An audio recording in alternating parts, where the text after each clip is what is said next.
ज़रूरी है। पिछले 10 ईयर से, पिछले 10 साल से अमेरिका और भारत के ताल्लुकात बहुत ज़्यादा अच्छे हैं। खित्ते में भारत के साथ ताल्लुकात अमेरिका के इतने अच्छे हैं कि अमेरिका ने भारत को स्ट्रेटेजिक पार्टनर अपना करार दिया है और इस फ्रेंडशिप को कहा गया है कि this is one of the best friendship of the two nations. That is a basic reason why आने वाले वक्त में हमें चीज़ें और ज़्यादा डिफरेंट होगी, नज़र आएंगी। मैं वेलकम करता हूं अपने सारे फैंस को, फॉलोअर्स को, movies website series. Hello, thank you so much for coming. Younus Baloch, thank you so much for coming. मेरे चैनल को सब्सक्राइब करें, मैं इस तरह की वीडियोस रोज़ लेकर आता हूं। और ये टॉपिक मैंने इसलिए चूज़ किया है क्योंकि भारत और चीन एक दूसरे के क्लोज आ रहे हैं, करीब आ रहे हैं।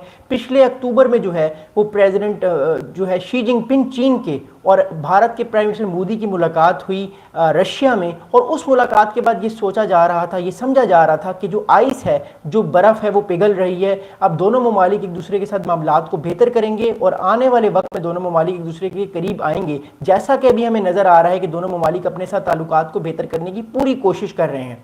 अब इसके पीछे बहुत सारे रीजंस हैं, वो मैं रीजंस वन बाय वन आप लोगों को बताऊंगा। लेकिन एक बात मैं आप लोगों को बताऊं कि पिछले हफ्ते जो शंघाई कोऑपरेशन ऑर्गेनाइजेशन की मीटिंग थी, उसमें जयशंकर 5 साल बाद जो है उन्होंने विजिट किया चीन का। ये बहुत बड़ी बात थी कि किसी हाई ऑफिशियल ने इतने साल बाद जो है वो चीन का दौरा किया। गलवान वैली के इंसिडेंट के बाद ये 5 से 6 साल बाद किसी भारतीय हाई ऑफिशियल का दौरा था चीन का। जयशंकर साहब की मुलाकात हुई थी, इसमें वांग ही से, जो चाइना के फॉरेन मिनिस्टर हैं। अच्छा, इस मुलाकात के बाद हमें बहुत सारी बातें जो हैं वो सुनने को मिल रही थी, समझने को मिल रही थी। वो ये लीक्स हो रही थी इंफॉर्मेशन कि भारत चाह रहा है कि वो चीन के साथ रीअलाइनमेंट करे, क्योंकि भारत समझता है कि अगर उसको खित्ते में अपने आप को ताकतवर रखना है, अपनी जो स्ट्रेटेजिक एम्बिग्यूटी है, स्ट्रेटेजिक इकोनॉमी, उसकी जो फॉरेन पॉलिसी उसको अगर उसको अपनाना है, इकोनॉमिकली पावरफुल रहना है, तो फिर वो सिर्फ अमेरिका पे रिलाय नहीं कर सकता। उसको आने वाले वक्त में और ज़्यादा स्ट्रॉन्ग होना पड़ेगा। वालेकुम सलाम dear, thank you so much Younus Baloch for coming and for the love. अब जो इंपॉर्टेंट चीज़ है वो ये मैं आप लोगों को बताना चाह रहा हूँ कि भारत जो है वो चाइना के साथ जो मामलात को क्यों बेहतर करना चाह रहा है, इसके पीछे रीज़न क्या है। देखिए, सबसे पहला रीज़न जो है भारत का चीन एक तरफ से दोबारा टिल्ट करना, वो ये है कि अमेरिकी सदर डोनाल्ड ट्रंप जो हैं, एक तो उन्होंने भारत पे टैरिफ लगाने की बात की है। दूसरा, अमेरिकी सदर डोनाल्ड ट्रंप बार बार भारत को कह रहे हैं कि आप ब्रिक्स का हिस्सा ना बने, आप शंघाई कोऑपरेशन ऑर्गेनाइजेशन से निकलें, आप क्वाड पे फोकस करें, आप चाइना को पूरी तौर पे कंटेन करें। तीसरा बड़ा इंपॉर्टेंट इशू ये है कि सदर ट्रंप बार बार पुश कर रहे हैं भारत को कि वो जो है वो इकोनॉमिकली अमेरिका पे डिपेंड हो और 113 बिलियन डॉलर की जो ट्रेड कर रहा है भारत चीन के साथ, वो मत करे, जिससे अमेरिका के मफादात का खित्ते में नुकसान हो रहा है और चीन जो है वो माशी तौर पे बहुत ज़्यादा स्ट्रांग हो रहा है।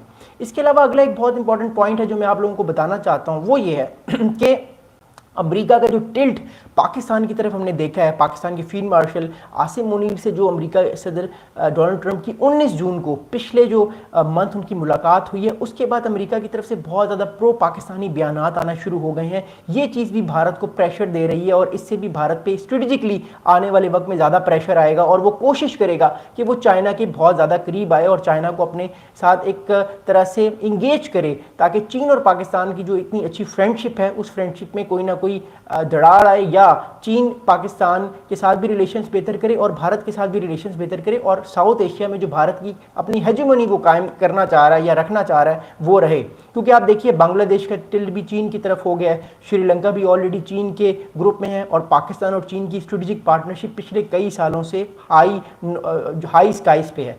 तो इस वजह से इंडिया को इस रियलिटी का सामना करना पड़ रहा है, स्पेशली ऑपरेशन सिंदूर के बाद, जब चाइनीज़ मिलिट्री टेक्नोलॉजी ने पाकिस्तान की जो है मिलिट्री जो आप कह सकते हैं उसको एक बेनिफिट दिया, उसके बाद जो है वो इंडिया को ये चीज़ समझ आ गई है कि अब हमें चीन के साथ ताल्लुकात बेहतर रखने हैं। हम प्रेसिडेंट ट्रंप साहब की सारी बातों को नहीं मान सकते। अगर हम उनकी सारी बातें मानेंगे तो हमारे साथ हमारे जो इंटरेस्ट है रीजन में वो इफेक्ट होंगे, वो हर्ट होंगे और भारत इस चीज़ को नहीं देखना चाहता।